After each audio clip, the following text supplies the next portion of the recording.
Cristiano Ronaldo, ওরও অনেক ভক্তকুল আছে। তো 14 বছর বয়সে তাকে স্কুল থেকে বের করে দিচ্ছে।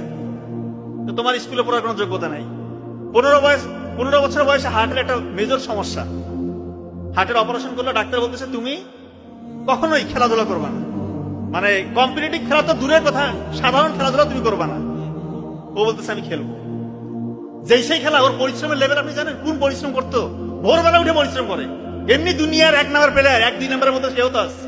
40 বছর বয়স ছুঁই এখনো খেলতেছে। কবে যা থামবে আল্লাহ বড় জানে। তো যে পরিশ্রম করবে তাকে কিন্তু আল্লাহ তাআলা অবশ্যই পথ দেখাবে। উসাইন বোল্ট দুনিয়ার 1 নাম্বার, কি সবচেয়ে দ্রুততম মানব না? তার মেরুদণ্ডের হাড় কিন্তু বাঁকা। এটা হয়তো অনেকে জানেন কি জানি না, আমি জানি না। সে যখন স্টার্টিং ব্লকে দাঁড়ায় দৌড় দেওয়ার জন্য, তার কোমরে ব্যথা শুরু হয়। দৌড়াবে কি?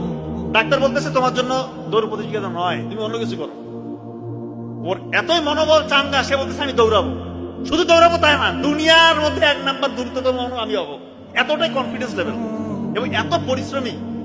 দেখেন দৌড় আমি তার কয়েকটা দেখছি, দৌড়ার আগেই উদযাপন শুরু।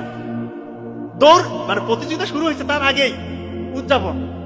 অন্যরা তো এমনি ভয় পেয়ে যাবে, কি রে ভাই প্রতিযোগিতা শুরুর আগে উদযাপন।